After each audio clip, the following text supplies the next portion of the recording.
I started at McDonald. I got a job at 14 years old. Look, I'm an apex predator. Most dangerous animal on the planet, just like you, in Dubai. We didn't eat meat for a year. Oh, I've got an opportunity for you. Like this, like this. What you do is who you are. You can die from too much water.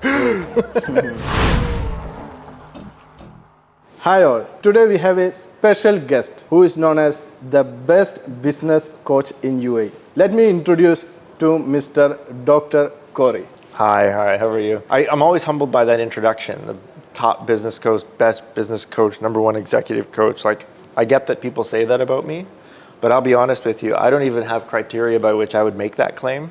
Like, there's no agreement on what a good executive coach is, and I'm working on that now because I want to be able to defend it. If I'm going to defend it, I should have criteria for it. But yeah, it's a humbling thing. I didn't say it about myself, but other people said it, and my marketing team loves it. So. No. Actually, there is something behind that, actually. And first of all, thank you, Dr. Corrie, for accepting my invitation. My pleasure. And to be on this platform. It's good to see you again. And yeah, especially it's been long, around 2 years now. That's right. Yeah, after a long time. And I can see after 2 years, in these 2 years, I've been following you on the LinkedIn.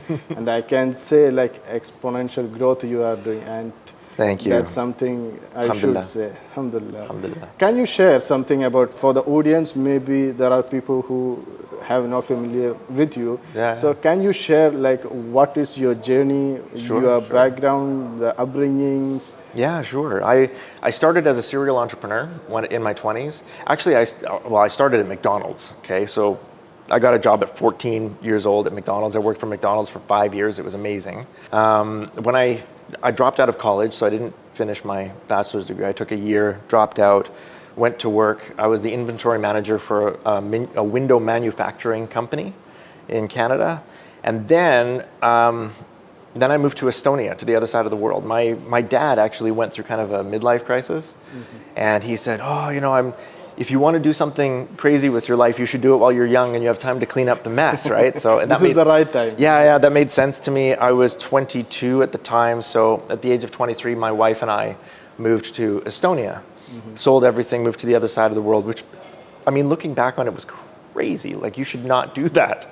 And especially Estonia at that time in 1998, it was post-Soviet, pre-technocrat. It was not the Estonia that it is now, right? Like, there were no supermarkets when we moved there. So it was just starting to develop itself, and we were just hitting the streets with entrepreneurship. But there's no incubators, there's no VCs, there's no accelerators, there's nothing that exists there now for entrepreneurs existed then. So it was really just us and our relationships. And so we started an education company, and then sound and lighting equipment rental, and then media live event video support. Yeah, so what was your father doing? Like, he was the engineering manager for a telecommunications company, for Telecom Canada. Okay. Yeah, and he had spent, at that point, about 25 years in the company.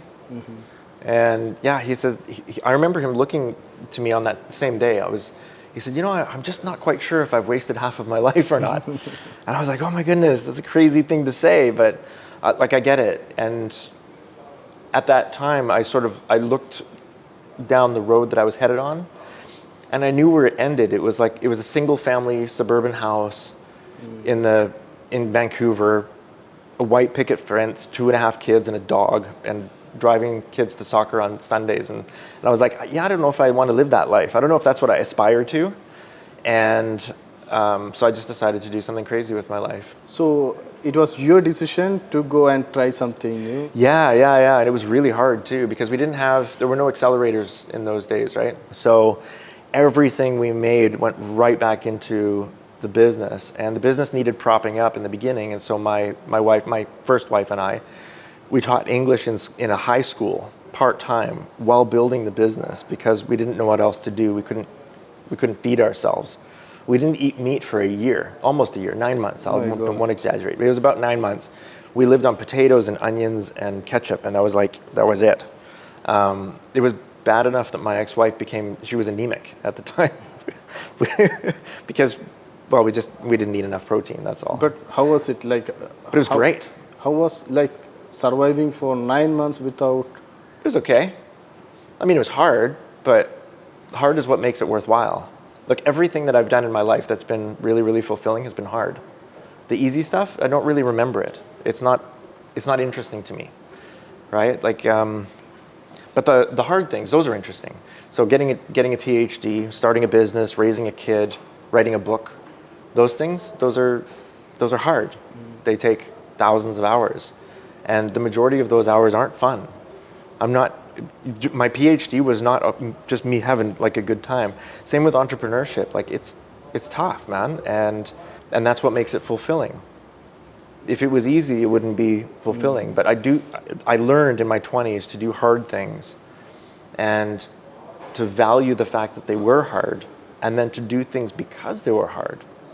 Right? Like when my friends in Canada, when they were at the club, I was in bed sleeping. Right? When they were at the hockey game, I was in the library, and that was how I lived my life. I did the hard things. So these hard things from the childhood help you to go when you proceed in the when you say in the future. Even now, I'm always choosing difficult things to do. So for me, I'm an apex predator, right? I'm the most intelligent, most dangerous animal on the planet, just like you. Okay? And you are the product of 10,000 successful generations of survival and adaptation. Every one of your ancestors for the last million years that earned you the right to be born, they did it by doing hard things. They survived. Wow. In a world of scarcity and violence, where you had to compete for everything, where you weren't guaranteed to eat every day. And if you ate every day, it was probably just once, and you didn't get to choose what you ate. The idea that we can choose what we eat is, I don't know, 50 years old. That we eat more than once a day, maybe 100 years old. Talabat is like 4 years old, right? Like our ancestors earned us the right to be born by doing difficult things. We don't have any idea about those difficult things, but we are the latest iteration in 10,000 generations of a successfully improving design. And we are designed for famine, we are designed for war, and we are designed for difficult things. So, doing difficult things and then surviving them and conquering them, whether it's doing a PhD, raising a child, starting a business, running a marathon, whatever it is, climbing a mountain, I mean, just you name it. Pick difficult things and do them because they're difficult. Understand that you are that million-year-old apex predator. You are capable of far more than you can possibly imagine. And when you choose to do something hard and you do it because it's hard, and then it stretches you, and you're not sure if you can do it, you're only like 80% sure like you can finish. Every time I start a book, I'm only about 80% sure I can finish it, right? Every time I start a degree, it's the same thing. It's like, I wonder if this is going to work. I wonder if this is going to work. And then when I finish it, it's like, yeah. But then crossing that finish line with something that's really difficult and isn't fun and doesn't make me happy is unbelievably fulfilling. And I just become immensely strong because of it. I do difficult things to make myself stronger. So this point hit me on different level actually, because there is a purpose for each and every person. Yeah. Right? Because of our life, like the forefathers struggled a lot for us to live like this. That's right. And there are a lot of people don't recognize this and wasting their life.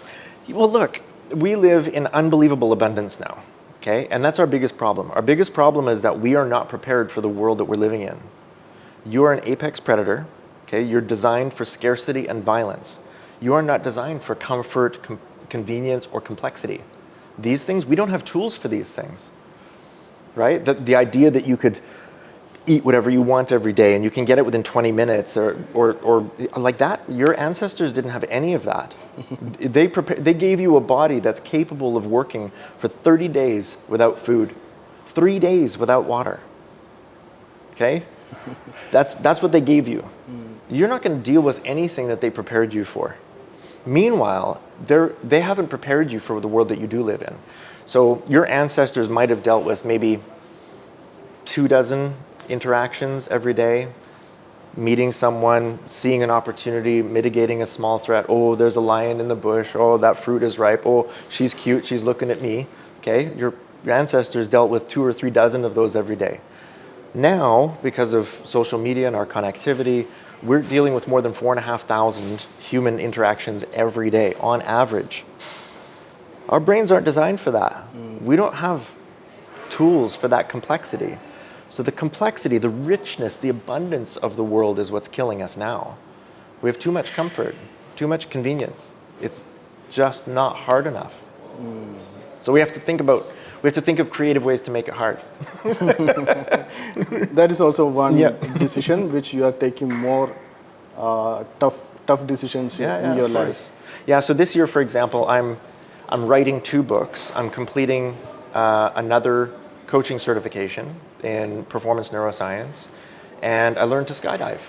I got my USPA B skydiving license, and I've completed 62 solo jumps this year. I'm terrified of heights. I was terrified of heights. It was really embarrassing actually, because my wife would have to hang things for me in the house, in my own house. I'm setting up the ladder, and anything around 2 meters, right? 2 meters, and I'm shaking and sweating, and it's embarrassing and emasculating. And so I remember one time I was hanging this anyway. So I was swearing like a sailor with Tourette's. It was really bad, and I'm just sweating. And my wife comes and taps me on the leg, and she goes, "It's okay, you can come down. I'll do it now." I was like, "Oh no, I can't live like this. I've got to rewire my brain somehow." So my ancestors earned me the right to be born by being afraid of heights. They passed that on to me. The ones that weren't afraid of heights, they're not here. They jumped. They fell, right? So all I have left is a bunch of ancestors that learned to be very respectful of high places. Now I don't need that, because I've got ladders and railings and fences and all sorts of things to keep me safe.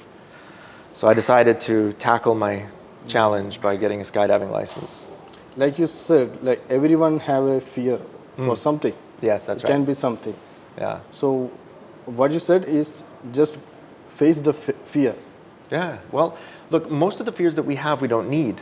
Okay. You're afraid of spiders and snakes because the ancestors that earned you the right to be born that weren't afraid of spiders and snakes, guess what? They're not here. They didn't make it. Their children were never born. Why? Because they weren't afraid of snakes.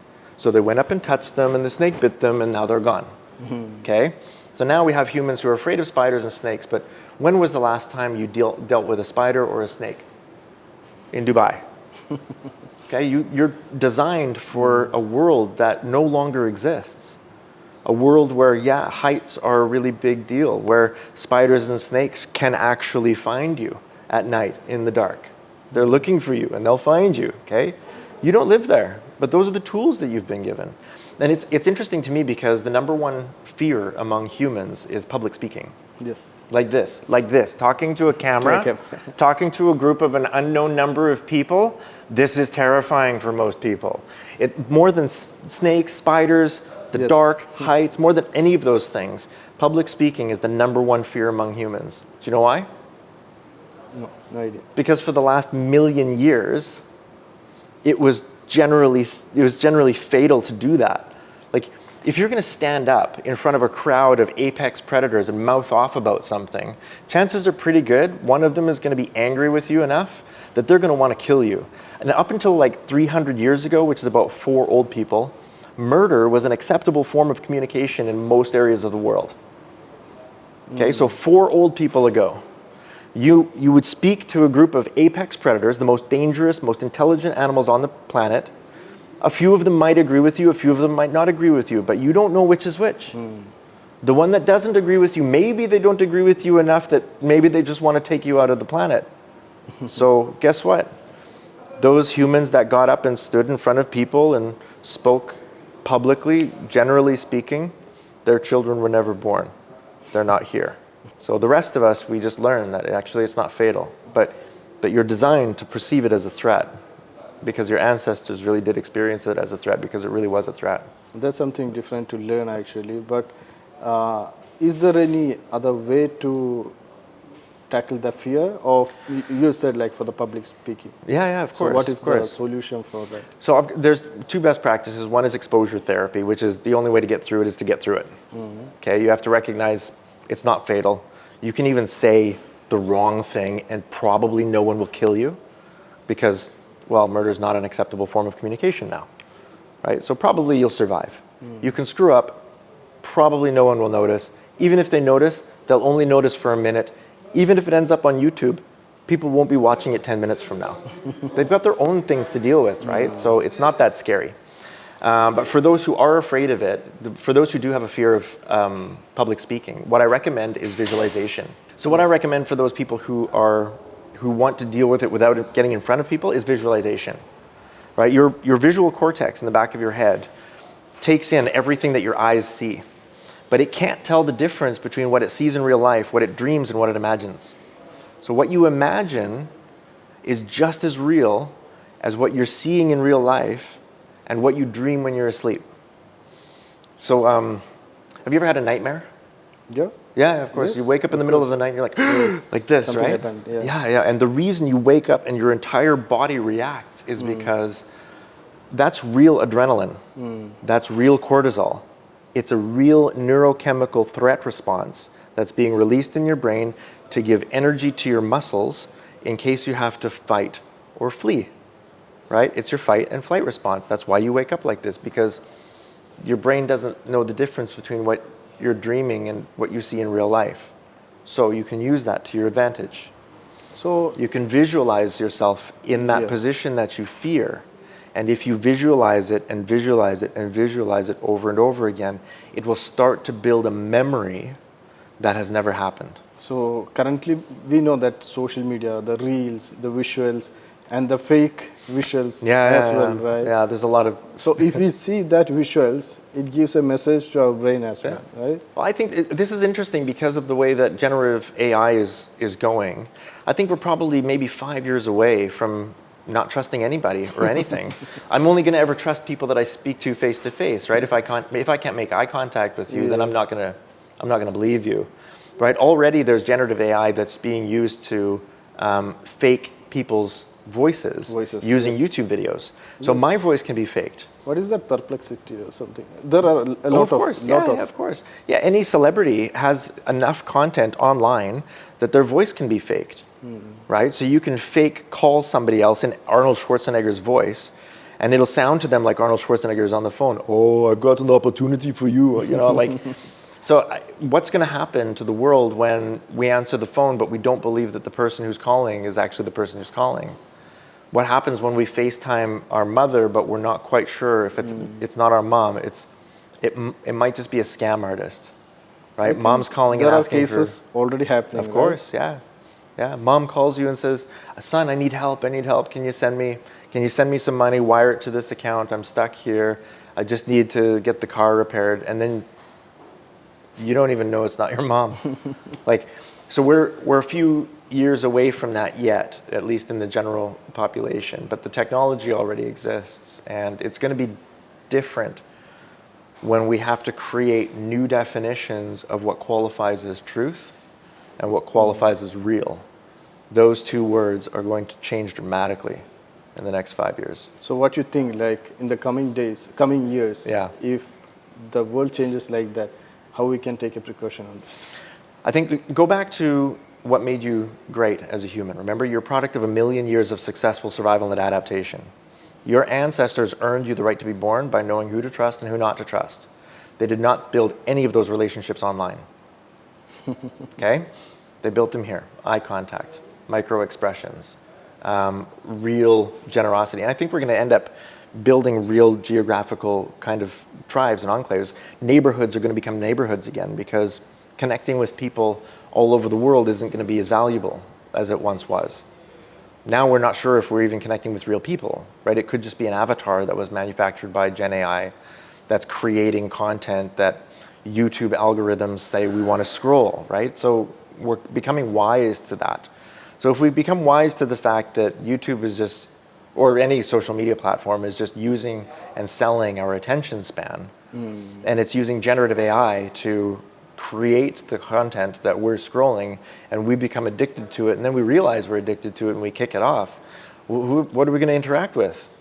Probably our neighbors. We're probably just going to end up sitting on the side of the street telling stories and playing chess like our parents did. I remember when I grew up, we didn't have mobile phones, right? There was no internet, there was no mobile phones. So we played with our neighbors' kids. And those memories are, I mean, first of all, it's amazing they were all strangers, right? They were all strangers to Yeah. us. And some of their parents were friends with my parents, some of them weren't, but it didn't matter because those were the kids that lived near me, and so it was convenient, right? We didn't have transportation, we didn't have the internet, so we just played with the neighbors' kids. We played tag and hide and seek and whatever on the street.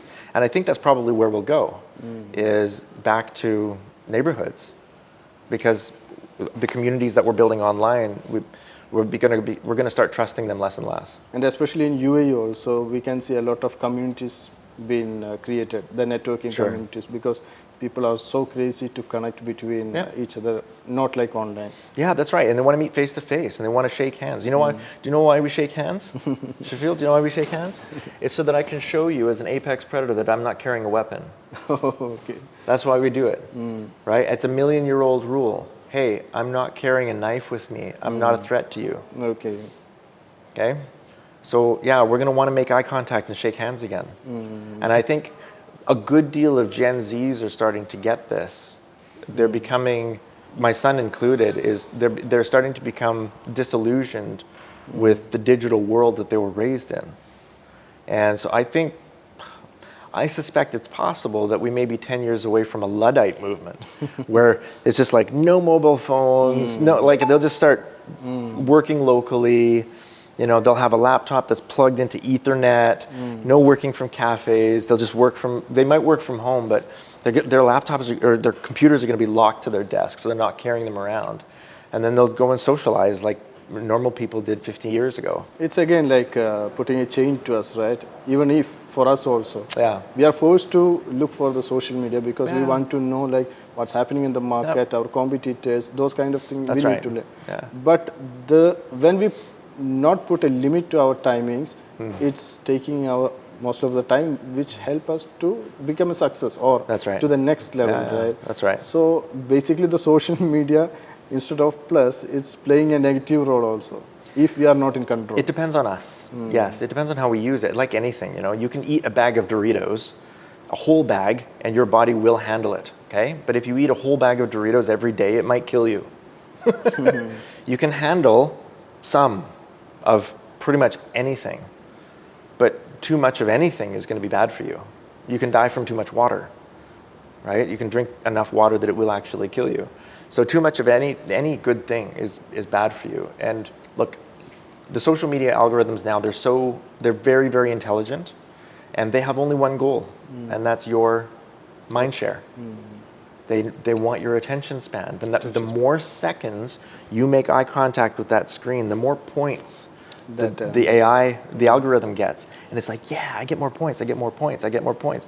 And it doesn't understand why it's playing the game, and it doesn't understand the consequences of playing that game, because it doesn't have any comprehension of the outside world. It's a goal-directed artificial intelligence.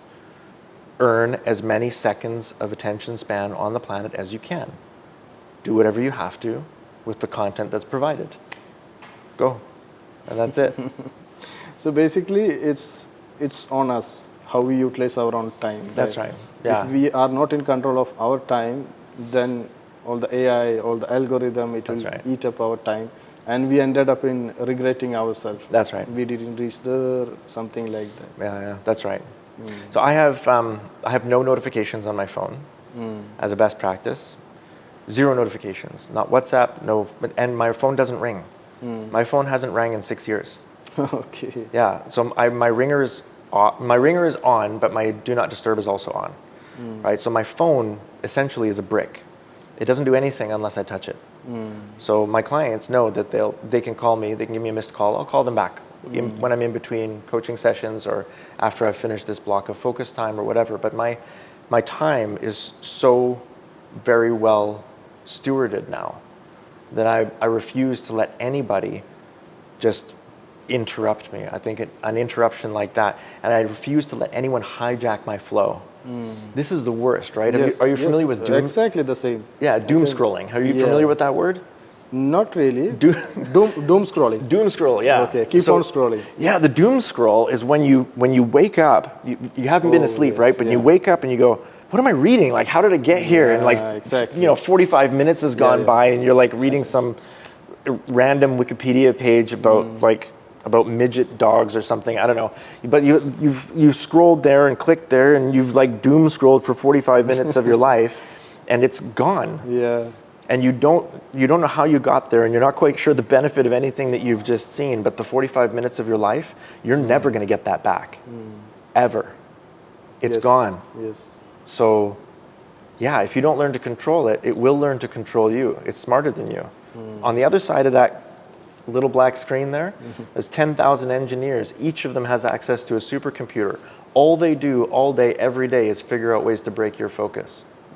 That's their whole purpose. And they're better at it than you are. Because each and every second they are learning who I am. Yeah, that's right. What is my mindset? Yeah, I'm giving them tons of data, by the way. Like, exactly. Yeah, my life is an open book pretty much. So I'm giving them lots of data. They know exactly what to throw at me. Yeah. So if I don't have my guardrails in place, if I don't have my boundaries, like my do not disturb is on all the time, 24 hours a day, 7 days a week. It's never off. My phone never rings, ever. Right? The only exceptions to that are my kids and my wife. They can get through the DND, that's it. Right? Other than that, my phone never rings. It's fine. If the building burns down, it burns down. Chances are very low. But what I'm not going to give into is I'm not going to give into a computer or program or an algorithm, no matter how smart. I'm not going to give them the right to determine what I do with the time that I have. Because my attention, my time and my attention, those are the biggest currencies that I've got now. Right? Money is easy. There's like food. Okay? There's so much food on the planet now. We don't even know how much, we can't even, we have to say no to it. We have to buy gym memberships because we eat too much. Right? So there's too much food. There's too much money. I know that people are always struggling for money, but you know what? There's an unlimited amount of money and we're printing more of it all of the time. And we're bored of the currencies that we have, so we print more currencies. We create new currencies and new coins and new kinds of currencies. Like, it's ridiculous. But you know what we can't do? What we can't do is we can't get today back. Right? So today, the day, this hour that we're spending together, we'll never get it back. And so it needs to be as meaningful as possible now. Exactly, yes. Right? So the money is less important than the meaning. And this is what Gen Zs are telling us about their careers, is that meaning is the new money, and they're not as interested. Now they understand, look, there's a lowest level of society below which they probably won't fall, right? They're gonna be okay. But what they're not gonna do is they're not gonna work 16 hours a day for you throughout their 20s. They're not gonna bend over backwards. They're not gonna go the extra mile because actually they recognize they're never going to get this time back. They want to earn enough money that they can live a decent life, but striving for the yacht and the private island, generally speaking, is just not their thing. They want close relationships. They want a good quality of life. They want a good, steady job. They want that job to be meaningful more than anything. And they are very keen on the environment where they are working. That's correct. Not toxic. Yeah, that's right. So they have a lot of concerns also. Yeah, right? yeah. Well, it's funny because we've always said people don't quit their jobs; they quit their managers, right? Yeah. But for Gen Zs, they've got a much higher bar of what's expected in terms of emotional intelligence and empathy in their managers. It's like, yeah, you know what? If you're being a jerk, I'm just gonna go. I'm just gonna take my talent somewhere else because somebody else will hire me because I'm pretty good. And and more often than not, they're right. Right? So their level of tolerance for what they would call as emotional abuse or mental hardship and pressure and stress and anxiety and all of that, they just don't have a lot of tolerance for that now. They're like, actually, I don't really need to put up with this. I loved it how in the 2020 Tokyo Olympic Games, Simone Biles, who was like the world's #1 gymnast, just sort of walked out. And she's like, yeah, you know what? I'm just gonna not play anymore for a while. Mental health break. Okay, and her coaches were like, yeah, good girl, that's awesome. Meanwhile, like, I'm sure the U.S. Olympic Committee was like, I'm sorry, what? You're gonna what? Because it's all full of like, the U.S. Olympic Committee is Gen X's and Boomers and stuff. That we don't understand that. You just don't want to play the game anymore? No, I'm just going to go for a little bit. Now, she came back, obviously, in 2024, and what did she win, a silver and 3 gold medals in this Olympic Games? She did an amazing job of her comeback. But yeah, like she's a really great indicator of where that generation is going. But it gives them a space for them to come back, right? Yeah. If we pressurize them, then they cannot give the result. That's right. What we expected. Yeah, that's right. So it's a good sign. They realize, yeah, I think so too. I'm Gen X, right? I was born in 1975, which makes me a very, very old man. Sure. I am, I'm very old. But in my generation, we were the first ones that were very individualistic, very kind of in your face. It was like punk and grunge music, and like the first hard rap came out during my generation, and it was all very much, I can do it, it's all on me, and we became the Mavericks and the Rogues of the world, which kind of explains my career path a little bit. But yeah, our kids, the Gen Zs and millennials, they're like, yeah, no, we're gonna build little small communities, and we're just gonna really love each other and try to connect, do something meaningful. Especially for the Gen Z, from our side also, we try to hire some interns. Yeah. But it's not so easy. No, it's not. It's not. Especially when the generation gap is there, the expectation is so different, like you said. Yeah, so like I have staff, right? I have full-time staff here in Dubai. I have back office full-time staff in the Philippines, and I have a team in South Africa. So I've got my own like decentralized company. But none of the people that work with me work for me. None of them are employees. I have 0 employees. I'm not even an employee in my own company. I have a trade license with 0 employees in it. Okay, so that's my actual economic engine, a company with 0 employees, and yet I have this huge team of people that are working with me. And one of the advantages, of course, is that I know that they're not working for me. They don't have to work for me.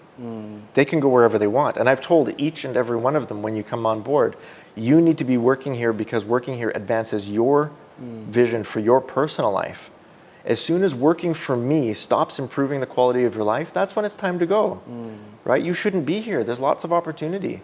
If working with me is continuously improving the quality of your life, then I want you here. That's right.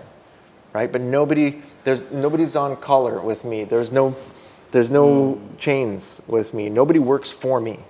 Everybody works for themselves, and they work with me. And in working with me, I'm helping them to advance their vision for their own lives, and they're doing the same for me. And I think that's a really good thing. And you said like most of the people are from different countries as well. That's right. Yeah. So how you manage to coordinate with them? Online. It's all online communication. After the COVID. Online, yeah. All online digital workflows and everything. It's really great.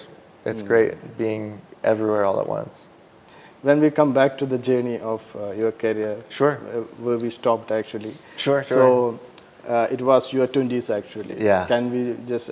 Yeah, sure. So I started a few organizations in Estonia.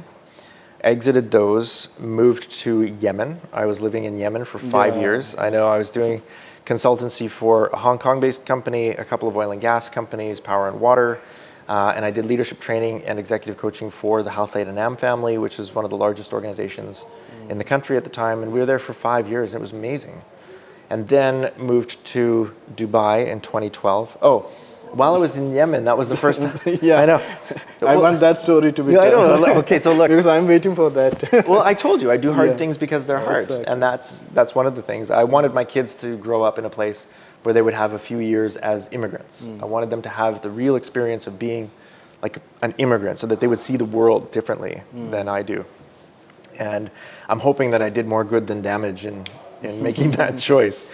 It was amazing. It was really fun. We didn't have any water or electricity, but that didn't matter because we had khat, so we would just chew khat, and everybody would be really happy, and we'd solve all the world's problems every night and then forget them by morning. It was fun. But honestly, it was amazing. It was a lot of chaos, but I deal really well with chaos, and some of it was very, very difficult. Can you share like what exactly was happening on the Yemen at that time? At that time? Yeah. It was developing. Between 2007 and 2012 is when we came here. So between 07 and 2012, like it was developing. It was okay, but it's still not great. They were putting a lot of money, a lot of internal effort, a lot of the water source went into growing khat, which was not an amazing industry. It's a very hand-to-mouth kind of society, right? So it made it very difficult for them to build big manufacturing and large industry and great agriculture. So one of the opportunities that I think is really missed there is coffee. They have some of the best coffee growing regions in the world, but the coffee bean takes longer to grow than khat. And so it's difficult for the farmers to want to make a decision about planting a seed that's going to take longer to grow when this seed grows really quickly and they get money today. I saw recently in a documentary that people had shifted from the coffee to this plant, right? Yeah, the khat. And they are making a revenue out of it also because of this turnaround time. Yeah, because it's really fast. It's a fast moving crop, right? And I mean, when you have a heavily impoverished society and a fast moving crop and a very internal economy like that, you can't really take that away from them. I mean, it would take a lot from the policy perspective and from a charity perspective, I think, to go in and take that crop and transform it into something that was profitable on a world scale. I have no doubt that farmers would make a tremendous amount more money if they grew coffee, but it takes time. And what are they going to do? How are they going to feed their family during that time? In Taiz, where we were living, my next door neighbor was Ahmed Hal Said Anam. He was the patriarch of the family, the Hal Said Anam family, and probably one of the wealthiest, if not the wealthiest man in the country at that time. My other neighbor on the downside of the mountain was Muhammad. He was a taxi driver, and he and his family, I think they had 4 or 5 kids. They ate chicken once a week because that's all that they could afford. They couldn't afford meat more than once a week. So my kids grew up in between like this incredible opulent wealth and this unbelievable poverty at the same time. And so that's part of their worldview. That's how they grew up. And I'm glad that they've got that experience, because I think they're going to ask higher quality questions of the world than I did, and maybe they'll come up with higher quality answers than I have. But yeah, it was a very interesting, very challenging experience living there. So what happened from the Yemen? Why you moved from Yemen?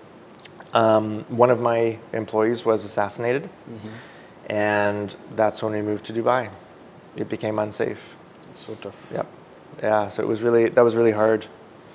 I had a couple of hard experiences there. One was leaving. The other one was in 2008 was the first time I went bankrupt. And I was completely powerless. I was stuck in Yemen. I couldn't react. It was the fall of 2008, and I just saw all of our savings just go doop, doop, doop, doop, doop, doop. We had invested with a broker in Canada who had put it into a long-term investment, and when the housing market collapsed, the investment collapsed, and we lost everything. So that was the first time I went bankrupt, and it was really hard, but not fatal. Difficult, but not fatal, so I got stronger. I think some people, when they're faced with real hardship, this was just a financial hardship. Like, I didn't lose a child. It's not war, okay? This isn't cancer. When you're faced with a hardship and you come through that hardship, some people become weaker, right? They learn from it, and then they become more scared, more cautious, more risk averse. And we call that PTSD, post-traumatic stress, right? Other people learn from it and then become stronger. They allow the trauma of the experience to make them tougher and stronger, more resilient, and faster and smarter and quicker for the next time. And that's post-traumatic growth. And both of those outcomes are equally possible from pretty much every trauma. It's just a matter of mindset, how people choose, because you will change as a result of what happens to you. That we know, you will change. Whether you change positively or negatively, that's really up to you. It makes a mark on create a pattern in our life, right? That's right. Like, we went through this. If we face something less than that, it's nothing. Well, we learn to fail from people that we care about. So you got kids? Yes, 2. How many kids? How old? 2. One is 6, and one is 2. 2 years old, okay. 2 years old. What's your 2-year-old's name? Mariam. Mariam, okay. So Mariam, about a year ago, When Mariam was 1 year old, Mariam was learning to walk. Okay, so at some point, Mariam decided, I want to walk like the big humans. I want to walk like mom and dad. So she grabbed onto a table, pulls herself up, and then let's go. And immediately falls over, right? And at that point, Mariam, if she had the ability to speak, she would have looked up at you and said, I'm sorry, Dad. I failed. I'm just going to stay down here on the ground and crawl, because I know that there's humans who crawl. And you say, no, Mariam, you don't have to crawl. There's wheelchairs. And when you grow up, me and your mom will put you in a chair that has wheels on it. We've got technology that'll support you. You gave it a good shot, kiddo. Thanks. Good job. No, that doesn't happen. What happens? She learns how not to walk. And so she stands up and tries again. And then she falls again. Does she say, oh, what a failure I am. I've fallen 30 times and I'm still not walking? No. She gets up and tries again. She gets up and tries again. She gets up and tries again. Because we don't learn to fail until later in life. Failure is learned when we stop learning from the unexpected or undesired outcome and we choose not to try again. And generally speaking, we pick that up in our, maybe around the age of 3 or 4, we try something a few times and then some adult in our life that loves us and respects us and is trying to protect us says, that's okay, honey. Maybe football's not for you. You can stop trying now. And then we do. And we learn, oh, you can stop trying. And that's where failure starts. Failure starts when we've learned from someone that we care about that we can stop trying. Then it saves on our mindset, right? Yeah. Because this guy said, I cannot do it. Yeah. It's only a failure when you choose not to learn from an undesired or unexpected outcome and you choose to not try again. When those two conditions are met, then it's a failure. Then you can say you failed. But if you learn from an undesired or unexpected outcome and you just do it again, you try again, you haven't failed. You've just learned one way to not do it. I think it was, Thomas Edison said, because he failed 2,000 times before he finally created a vacuum light bulb for the very first time, gave us all electricity in the light bulb. And then people are like, oh my goodness, didn't you feel like such a failure? And he goes, no, I learned 1,999 ways how not to make a light bulb. Like, it was a learning process.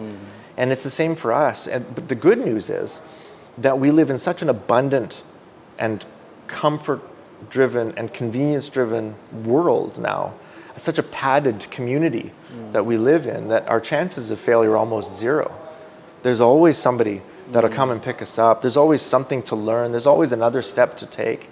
Like, we have to really choose to fail if we want to.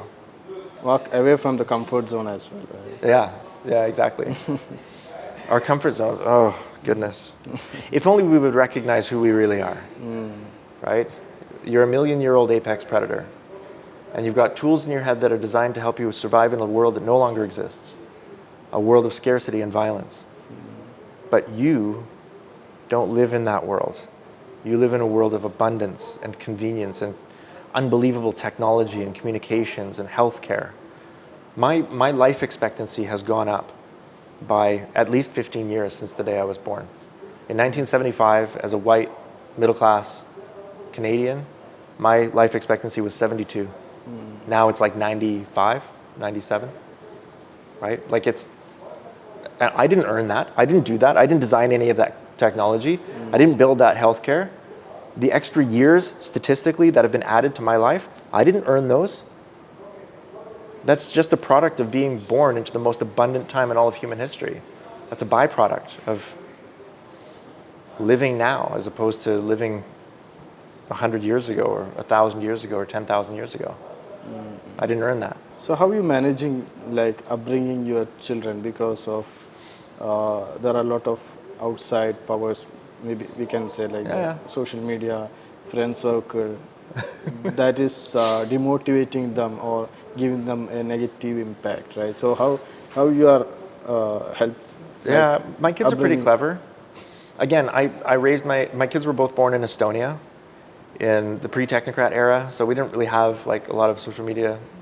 I mean, Skype was invented in Tallinn during the time that we were there, which was cool, but the whole social media thing didn't pick up until after we had left. And then we were living in Yemen for 5 years. We came here in 2012, our kids were 7 and 11 years old.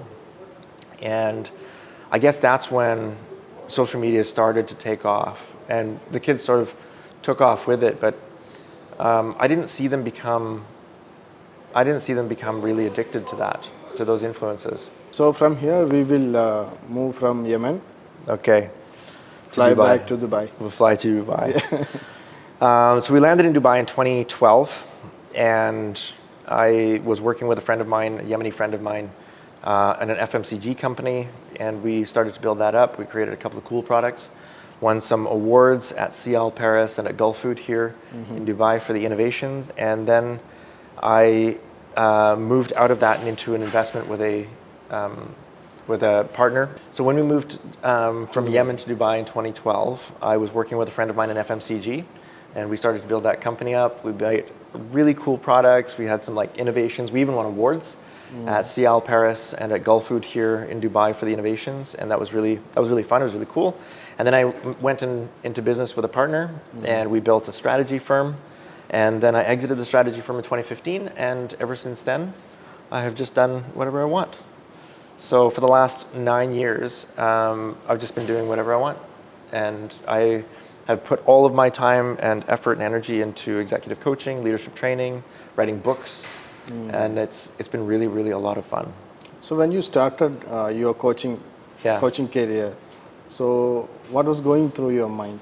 I never wanted to be a coach. I didn't know it was a thing. Okay, so in Estonia, I had coaches, but we didn't call them coaches. I just called them dudes, guy, friend, right? I would call people who were more experienced in business than I was, and we would just sit down and have lunch, and I would just ask them questions, and they would tell me how to avoid the mistakes that they made.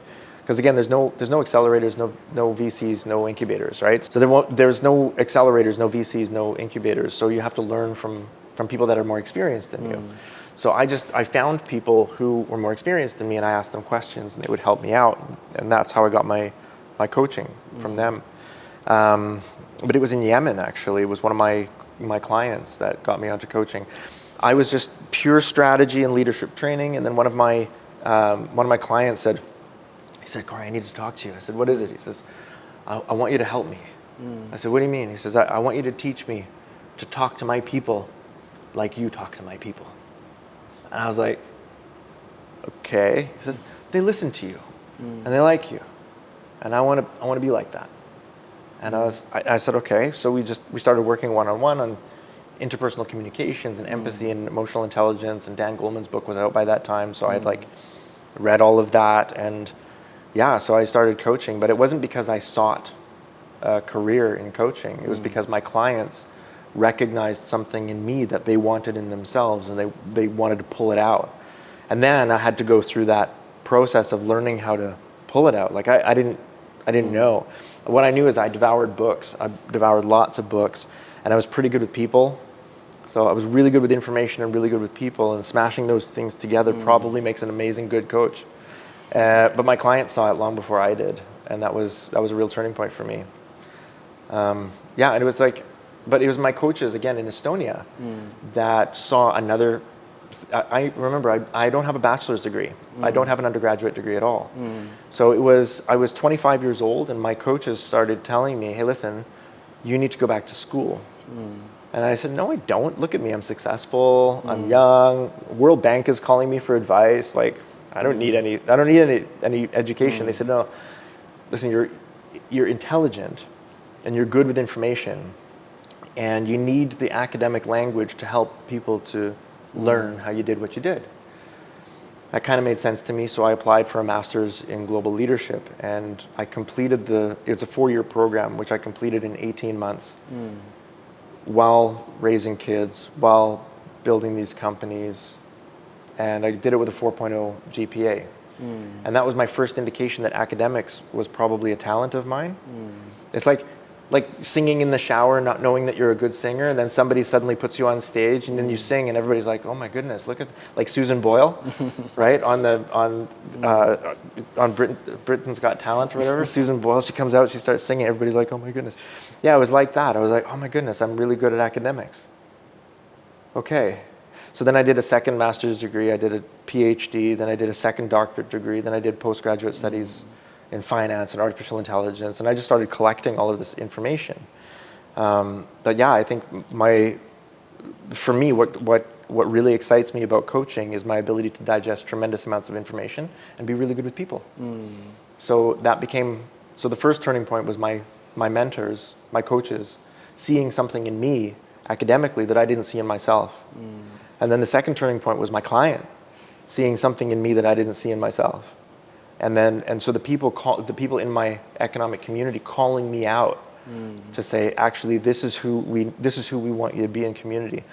In your 20s, we want you to be an academic, and in your 30s, we want you to be an executive coach. Like, that was a big deal for me, is recognizing that, well, actually, probably the biggest senses of purpose I have in my career didn't come from me. They came from people around me that knew me better than I did, and I trusted them.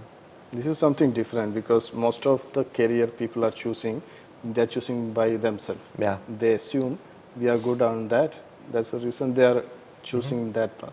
So in your case, you are saying it's pulling the people around you, identify you, skills, because everyone have a blind spot. That's right. So they show you, there is a blind spot. That's right. I think we're intensely social animals, right? All of our ancestors that earned us the right to be born did so by knowing who to trust, who to partner with, who to provide for and protect, who you were going to share your grain with, who you're going to share your meat with, whose family are you going to watch, and who's going to watch your family's back when you're not looking, right? Like, knowing who to trust in the world is a massive key to success. It's a best practice. Okay, it's 1,000,000 years old. What I did was very rebellious from the standpoint of a Gen X. Gen X we were programmed to be individualistic and maverick and rogue and go against the grain and buck the system and all of that. And what I ended up doing was, I bucked the system and I went against the grain, but I did it against my own generation. I decided just to take the advice of the people that were really close to me when they saw things in me that I didn't see in myself. And then seeing the output of that, right? They say, you should go back to school. So I go back to school, and now suddenly I've got 4 postgraduate degrees and I'm writing a book every year. That's not a mistake, right? They started the path, but now I'm running. Okay, and it's the same thing with coaching. Hey, I want you to teach me to talk to my people the way you talk to my people. And I say, okay, reluctantly I start to get into that, and now I am running. Okay, so it's a path that other people directed me towards, but man, I can run fast on those roads. And I'm very happy with that. So I've learned that even though we're raised to be really individualistic and really maverick, to trust the people that are around me whose voices I need, and to trust them sometimes on big things more than I trust myself.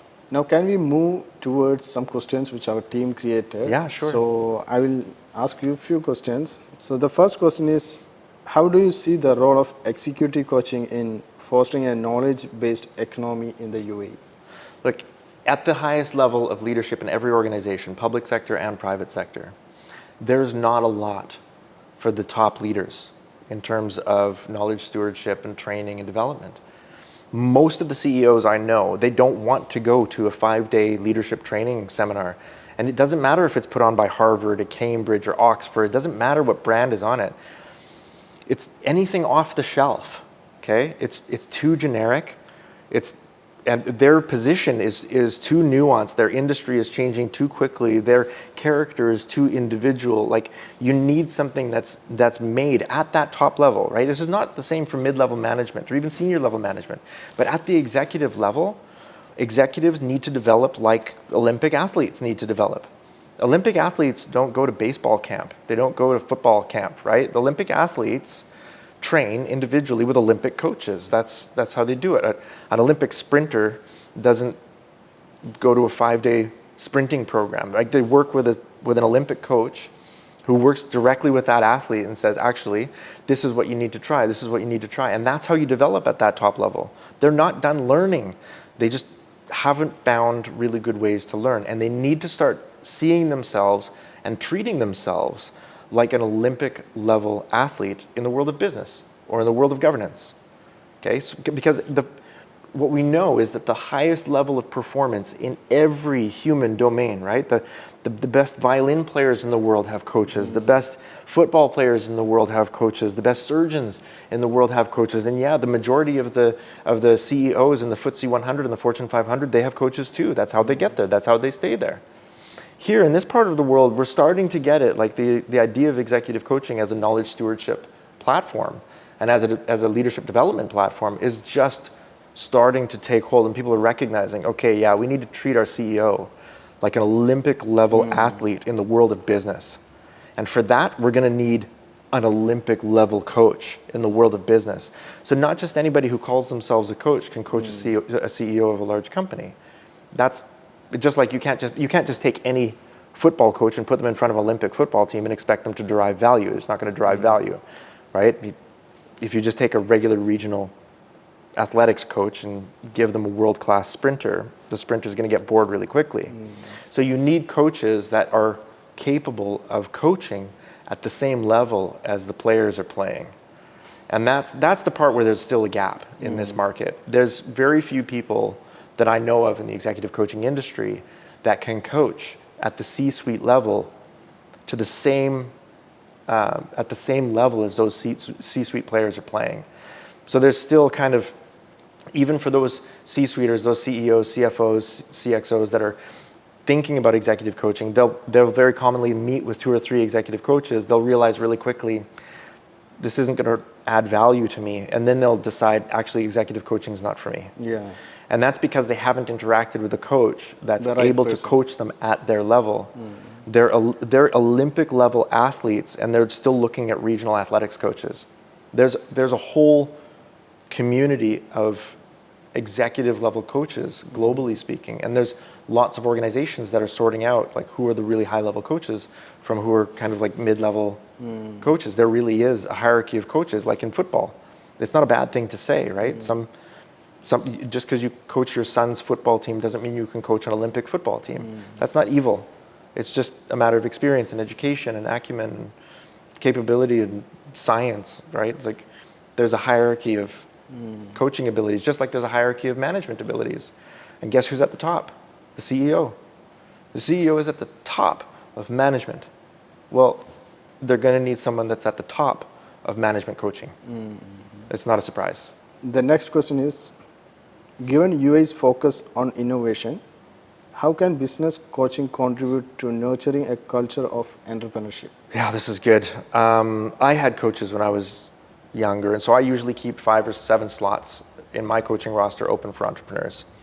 And I give them a deeply discounted rate because they can't afford my actual coaching rates. But I think more and more VCs in this region are starting to get that the success of the companies that they're investing in requires the CEO or the founder or the CTO of that company to perform at an exponentially higher level than they're performing now. Even if the growth curve is like this, if the growth curve of your executive is not like this, then you're going to end up with hardship, and that's when founders get kicked out, and we get like really significant challenges between boards of directors and founding entrepreneurs and founding CEOs. So I think as VCs start to wake up to the fact that high performance players need high performance coaches, executive coaching has a part to play as an insurance policy for VCs in their investments. Next is global leadership. How can UAE leaders leverage executive coaching to position the country as a global leader in various sectors? I think in terms of communications, public speaking, global level of leadership, and global level of time and task mastery, those things I think can only be done with executive level coaching and globally competent executive level coaching. So if you want to position your leaders here on the world stage and not have them be perceived as second class leaders, we want them to be good, not good for the MENA region, not good for the UAE, but good, just good. Then we're going to need to be able to coach at that level. Because at that highest level of play in every industry, there's a coach somewhere in the shadow. Go and find them. Yeah, go and find them. Yeah, so I think, look, whether it's Tim Cook at Apple, working with his name was Bill, or look, all of the really high players in business, they have coaches. All of the really great public speakers, they have coaches too. The best musicians in the world have coaches. Okay, the best dancers have coaches. So if you want to position your people, if you want to position your leaders on a global stage and have them taken seriously as global thought leaders and global communicators, guess what? There's a part for executive coaching to play in that. How can business coaching promote sustainable business practices in line with UAE's sustainability goals? Well, this is interesting because as an executive coach, I've just joined Optimum Green Ventures as an advisory board member. So I am also coaching entrepreneurs in a sustainability-based VC here in the UAE. So I'm putting my time where my mouth is. I don't say I'm putting my money where my mouth is because money is so common, right? Something as common as money should never be used as a currency. Time is something that's very rare. Time is very precious. Time is never coming back. So I'm giving my time to coaching entrepreneurs on a VC in a sustainability-focused VC as a result of this particular focus. I think more coaches can do that. They can offer their time as advisory board members to organizations that are investing in sustainable projects. When it comes to neuroplasticity and leadership, how do you apply the principles of neuroplasticity to help leaders overcome challenges and achieve their goals? Fantastic. Yeah, look, as a master neuroplastician, we learn basically neuroplasticity just comes down to like one really big rule: whatever fires together wires together, which means whatever fires apart wires apart. And we know the science behind what actually makes up the physicality of the human brain. It's not a bunch of ideas, right? It's electrical signals, it's chemicals, it's proteins, it's actual neurons reaching across and connecting with each other and firing with each other. So from a neuroplasticity standpoint, we can rewire your brain. Over a period of time, with enough repetitions, visualizations, for example, we can take things that used to be wired together very strongly, and we can slowly break them apart. And we can take things that are completely disassociated, and we can slowly wire them together.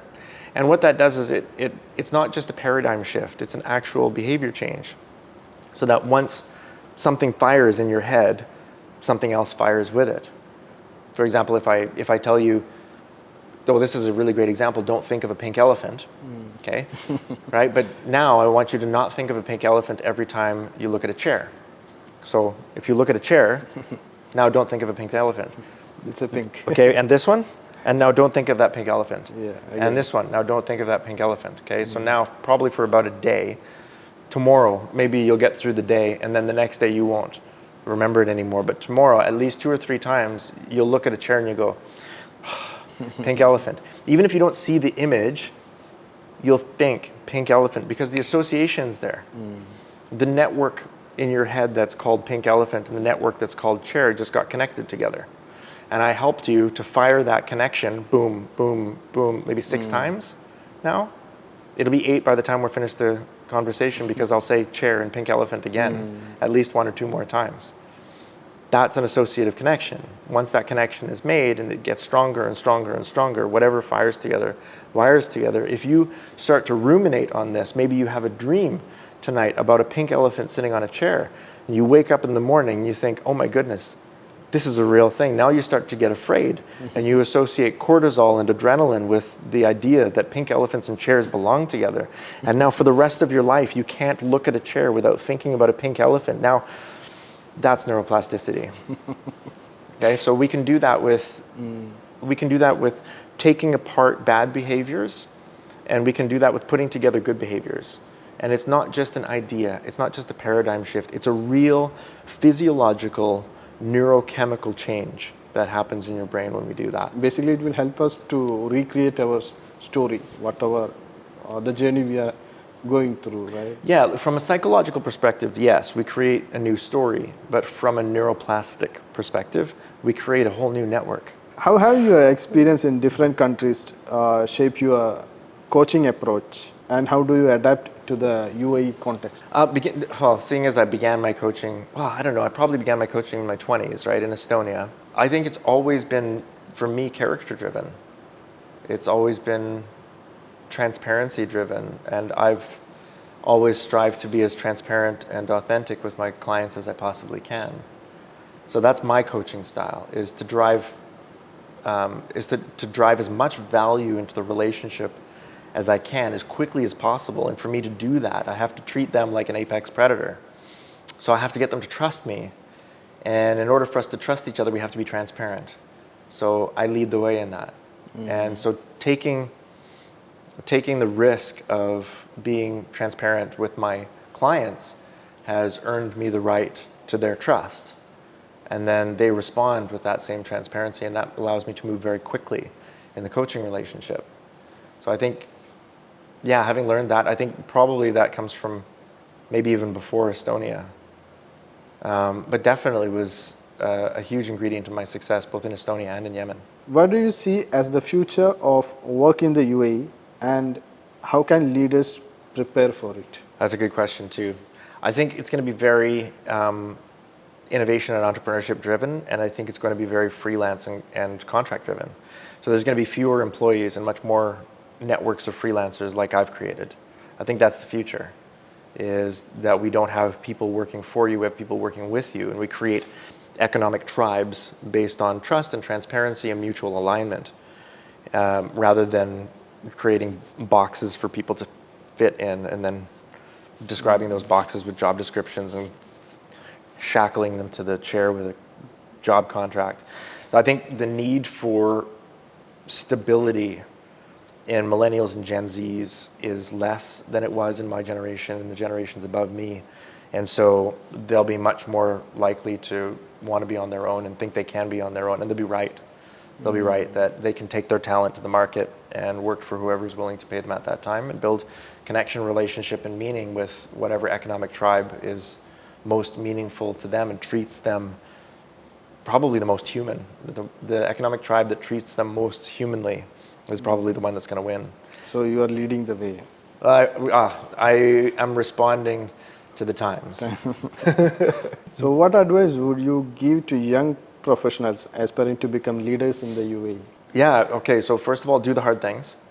Okay, do the hard things and do difficult things because they're hard.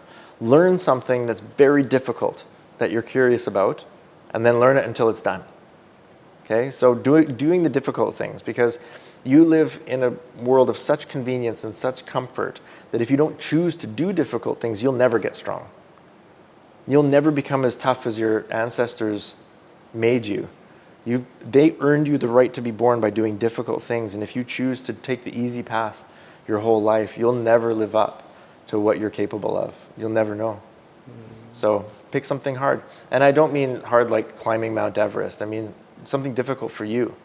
Write a book, do a doctorate degree, do independent research on something, start a company. Start a company and then fail and then get up again and then fail and then get up again and then fail and then get up again and then make it work, you know? They say the average number of companies an entrepreneur has to create before they create success is 6, right? It's only the 7th company that finally takes off, right? So do the hard things, trip and fall down. If you're not tripping and falling from time to time, you're definitely not running very fast. So my big challenge to the youth of this nation is pick something hard. Given your assertion that work-life balance is a myth, how do you reconcile this with the increasing mental health crisis among professionals, especially in high-pressure environment like UAE? Yeah, I think work-life balance has created part of that mental health crisis. So the idea of work-life balance is based on the psychological paradigm that there's work and there's life, as though your work is not part of your life, as though there's anything outside of your life at all. There's nothing outside of life. And yeah, your work is a really big part of it. For the majority of the last million years of evolutionary history, you are what you do in society. It's not difficult to figure out. Like, it's the second question we ask a stranger when we meet for the first time. We say, "What's your name?" Second question, "What do you do?" Why? Why do we ask what you do? Why don't we ask how many kids do you have, or what are your values, or what are your hobbies? What do you do on the weekends? Or, what do you do for fun? What was the last movie you watched?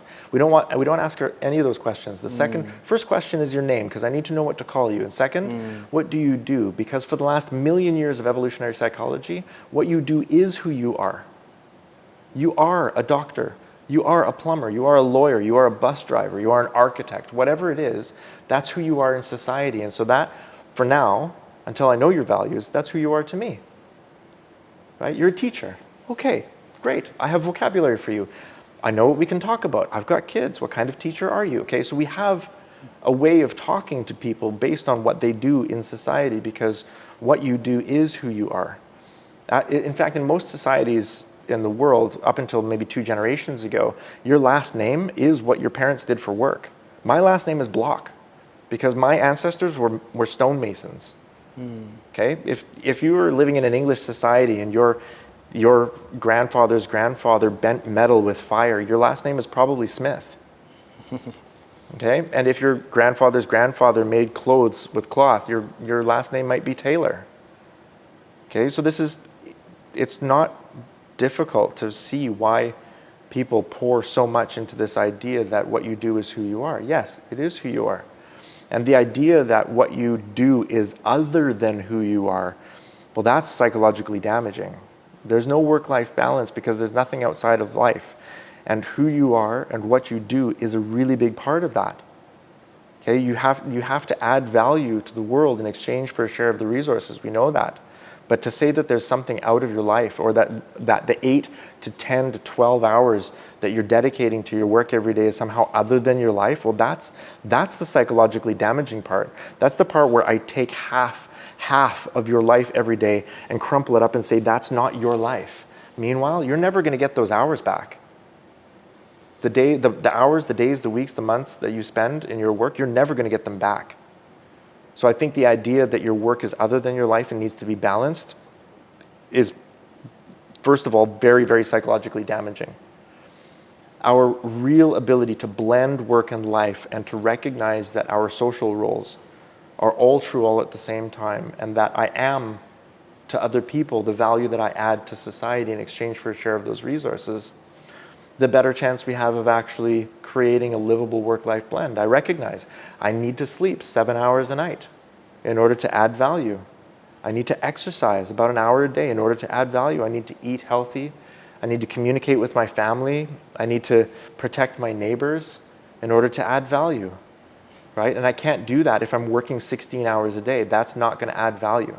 That's something we need to think, because especially we are into a rat race. The rat race.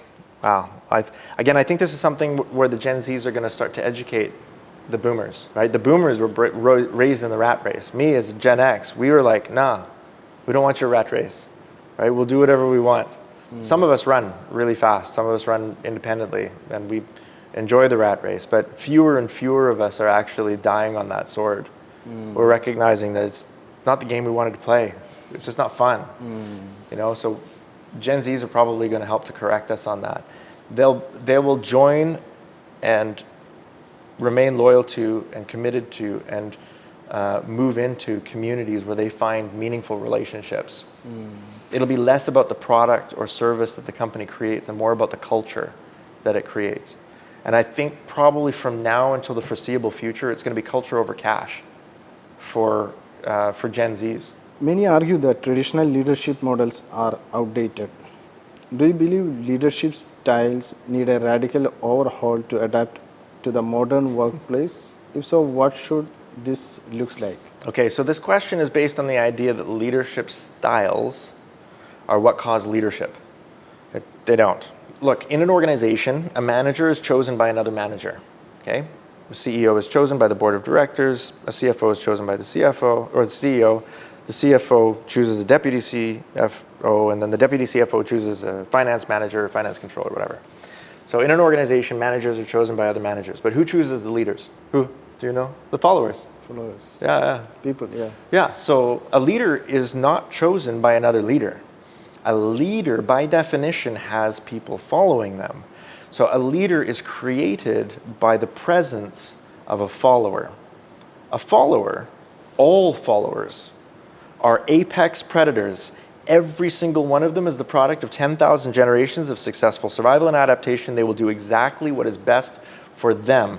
A follower chooses a leader not because the leader is great, but because following them improves the quality of their own lives. Okay, so if you want to know whether or not you're a leader, just turn around and have a look. If there's nobody following you, you're not a leader. You're just going for a walk. And that wasn't me. That's John Maxwell that said that. He's great. He's a great leader. I follow John Maxwell not because John Maxwell is great, but because following him has improved the quality of my life. And that's true of all leaders and all followers. Followers offer their time and attention and their loyalty and their belonging to leaders, not because the leaders are great, but because following that leader improves the quality of that person's life. They actually are gaining benefit from it. Otherwise, they wouldn't do it. Make sense? Yeah. Sure. Right. So organizations who want to know who their leaders are need to be asking different questions rather than saying, what's your leadership style and what do you need to change about your leadership style? No, just try this survey in your organization. Doesn't matter how big your organization is, just do a blanket survey with all of the employees and ask them, who are you following? Who are in the organization, who are the 3 voices you respect the most? Okay, if you need help for anything, who are the 3 people you go to the most? If anybody was going to leave this organization and you were going to go with them into another organization, who would those 3 people be? Those are your leaders. And I guarantee you the leadership chart in your company looks nothing at all like your management structure. Because devil lies in the details, right? We mistake management for leadership, and I understand the confusion. Look, depending on who you're reading, if you're reading Cotter, then leadership and management are very different. Drucker says the same thing. Leadership and management are not mutually exclusive, but different sets of skills and talents. I agree with them. But if you're Henry Mintzberg, then you would say leadership and management are exactly the same thing. I don't think so. I think leadership is something that's chosen by a follower, and management is something that's chosen by a manager. Right? So I think those 2 are the biggest structural differences. But the sets of skills and the sets of talents that's required to be a good manager and a good leader, both of them are good. Right? We need amazing managers. We need amazing leaders, and sometimes they occur in the same person, but not often. Right? A lot of the time, our best managers aren't great leaders, and a lot of the time, our best leaders aren't great managers. And so we need really good symbiosis between them. Symbiosis between the 2 of them. We need good communities, right? That's what we need. We need omni-talented teams. We don't need a leader that's somehow the best leader in the whole world. If a leader could somehow fix all of their mistakes and somehow lead without fault and without failure, they wouldn't be a leader, they would be a god. And that's a big problem, because then we would have to worship them, and then we would have to create a religion about them. And we don't want to do that. No, we want our leaders to be mistake-making people. We want them to be very human. And if our leaders are going to be mistake-making and human, then they're going to have to surround themselves with other people whose strengths cover their weaknesses. And we're going to have to stop expecting them to fix their weaknesses. Because if we keep getting our leaders to believe that the only path forward is to fix your weakness, that comes from this innate assumption that at some point you can fix enough of your weaknesses that you could become a god. Well, that's shirk. I can't believe in that. Right? So the leaders that I work with are very, very human. And I think the leadership style that's needed is the one that recognizes that the only omni-talented leadership is on a community of diverse people, all of whom have very different skill sets and viewpoints and perspective, and all of them who collaborate and trust and share resources together very well. All of them who communicate really well and quickly and default to trust and default to respect and default to belonging. That shared vision and that shared belonging, that's omni-talented leadership. It doesn't happen in a person, but it can happen in a community. For the companies like corporate companies, we always look for good managers, good leaders, like we discussed. So is there any other way to identify those people? Managers, yeah, tons. Leaders, like I said, I think just ask, who are you following? It's scary though, because maybe you don't want to know. Once you have the information, then you're going to be responsible for it. Okay, and what if nobody's following your CEO? What do you do then? It's a trick question. You call me. I'm an executive coach. I can help. simple as that. No, it's not simple. It's not simple, and it does take time. But I've been in rooms where CEOs or owners of companies have brought me in because they think they need an executive coach, but they're not quite sure, and they don't really want to learn anything, right? So we just talk for a few months, and then they realize that I'm actually really good at what I do, and then they change, and then they behave better, and then the company makes more money, and they're happier, and their people are happier. And so often it starts from basic curiosity, but then they realize, I should have probably done this years and years ago. Some argue that remote work is detrimental to company culture and productivity. Do you agree? What are the pros and cons of remote work, and how can we organizations effectively manage it? Yeah. I think remote work is a reflection of company culture. It's not positive and it's not negative, but through remote work you can see what the company culture actually is. I know plenty of people who were during COVID-19, you're working from home, everybody's decentralized, nobody goes to the office. I know plenty of people who were going crazy because they were isolated. They were lonely. They were begging to go back to the office. I miss my team. I miss my people. And that's where you have a really good company culture. Where you don't have good company culture is where people are saying, I'll just stay at home. I don't really want to be there. I don't want my manager to be yelling at me every couple of days. I don't want to be guessing when the director is going to walk through the floor and be looking over my shoulder. I don't want to be in that environment where everybody's like picking on each other and there's so much politics and there's too much backstabbing and people are always giving away the blame and taking the credit, and I don't want to be there. So no, I'm going to work from home if I can, and I'm going to fight for working from home if I can. But even for those who have work from home privileges, you'll know if the culture of the organization is good, if it's positive, it's optimistic, if it's collaborative, not only are they doing the work, but they want to come in, right? They don't want to be gone all the time. And those work from anywhere people that do feel a great sense of connection with the organizations that they work with, they want to go to the annual retreat. They want to show up at the office from time to time. They want an on-site training from time to time so that they have an excuse to come into the office and meet the people they're talking to all the time. They're going to behave like humans, and humans, for the last million years, we've been building relationships like this, face-to-face, eye contact. And so those humans who feel supported and cared for and nurtured and developed in their economic tribes, they're going to want to meet with their tribes. Even if you give them freedom to run, they'll come back. You have mentioned your own failures. How important is failure in the leadership journey? Should failure be celebrated or avoided? I think celebrated. Look, everybody that works for me, I'm not expecting people on my team to be gods or prophets, right? We make mistakes.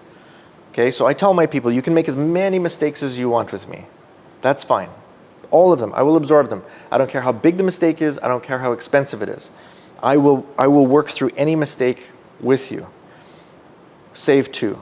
There are two kinds of mistakes you can't make. The one you hide from me and the one you repeat.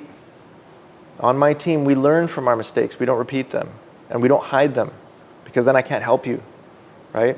So aside from hidden mistakes and repeated mistakes, you can make 1,000 mistakes as long as they're all different, it's fine. Okay? I will help you. If you're not making any mistakes, it's for one of two reasons. One, because you're not running fast enough to be on my team, okay? Or you're a god. And both of those are going to be a problem for us, right? We're going to have to renegotiate the nature of our relationship. If you're not running fast enough to make a mistake, you're not running fast enough to be on my team. And if you're not making any mistakes at all, then you're probably a god. And then I have to worship you, and that's really awkward, especially if I'm paying your salary. Yeah, so I think recognizing the humanity of the humans that are working with us, stop expecting humans to behave like resources, stop expecting humans to behave like capital. We are not capital, we are not resources, we're just very messy, weird, and wonderful creatures. And the sooner we start to see and embrace and love the humanity in us, the better we're all going to perform. That's fantastic. Like we spent almost how much? 1 hour and a half? Yeah. I think it's my questions are finished. And it's having a great time with you, and it's valuable lessons, valuable learnings, values which you shared through our platform itself, and it's our pleasure to have you in this platform. Thank you so much. And of course, you are looking at your watch also because you have your timeline also. So thank you very much, Dr. Corrie, and pleasure having you on our platform. Thank you so much. And wish you all the best for it. It was my pleasure, honestly. Okay, Honestly, thank you. Cheers. See, we're not having any weapons. Open palms. Open palms, no weapons, no weapons.